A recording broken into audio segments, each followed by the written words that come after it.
I don't think you come to terms with it. I think it hurts so much, you can't even put it into words.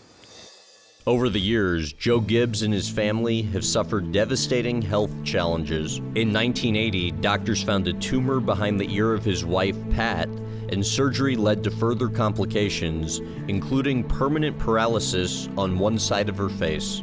She was in intensive care when they brought her out the second time, and they didn't want to take the tube out. And boy, she was pounding that bed. It was just a traumatic time for us. In 2007, Joe's grandson Taylor was diagnosed with leukemia. Leukemia is tough. I mean, with the steroids and the fact you can't hardly walk and they gain so much weight and all the things you fight through. And Melissa and JD both super strong. And then when JD got sick, Melissa was just, I think God made her so strong. So many things she dealt with. Only years after Taylor's recovery, JD, Taylor's father and Joe's oldest son, was diagnosed with a degenerative brain disease. After a long battle, he died on January 11, 2019. Here is what I think my brother wants you to know about his life. First of all, if I could hit the reset button, I'd do it all over again. Exactly the same. Father, we have one last special request I'd like to make. We ask you to please let JD know how much we love and miss him. JD's close friend Dave Alpern took over his role as president of Joe Gibbs Racing.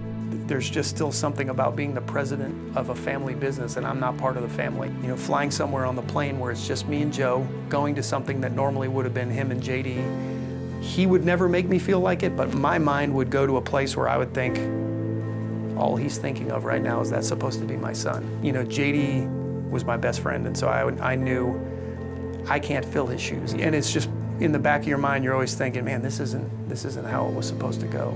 JD was 49 when he died and is survived by his wife, Melissa, and 4 sons. When you guys went to the doctor, what was that initial feedback? When you have a degenerative brain disease, here's what you find. They don't know. There's no cure. And they give you just a very vague diagnosis. And so when we got that, I think it was just a process. We wanted to do every single thing we could to help JD, to fight it. And it was just all of us trying to work our way through it. How did you see it initially affect him, and how did it progress over time? I think he was just quieter. Before that, JD, when the meetings and everything, was strong and a part of them, and had strong feelings about stuff. And so he just got quieter and wasn't as forceful. And I think he couldn't talk the last months. He would, I believe, break bones. What did you see? He just gradually got things taken away from him. So eventually he lost the ability to communicate with us. It was harder for him to use his hands, and it became harder for him to walk. And so you have to do more to just help him. There's a cycle to life, obviously, and parents aren't meant to outlive their kids. How did you, as a parent, just come to terms with that prospect? I don't think you come to terms with it. I think it hurts so much, you can't even put it into words. I think what came back to all of us is how many lives he touched. JD had his own ministry. He opened a small restaurant here and he gave the proceeds to charity. His life really was touching all these different people in the way he went about things. The day after he passes, you said you woke up with mixed emotions. I did, because having seen JD, he was he took such good care of himself. And then to see all that just kind of gradually get taken away from him, I missed him so much. You can't even put it into words. And there's such a hole there. But I stopped and thought about it. In heaven, where he was with the Lord, he could eat a good meal, which he couldn't here.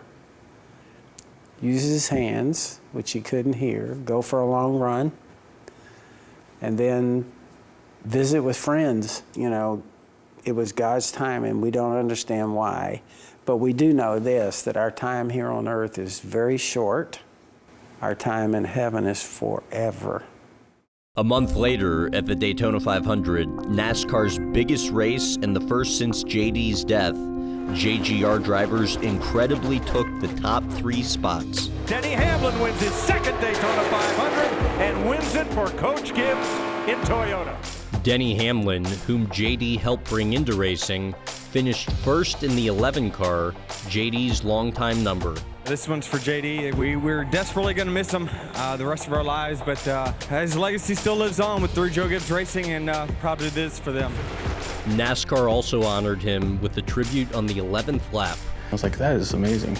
It's something we can hold on to for sure. What happened here is really unreal. I just thank the Lord for letting us be a part of it.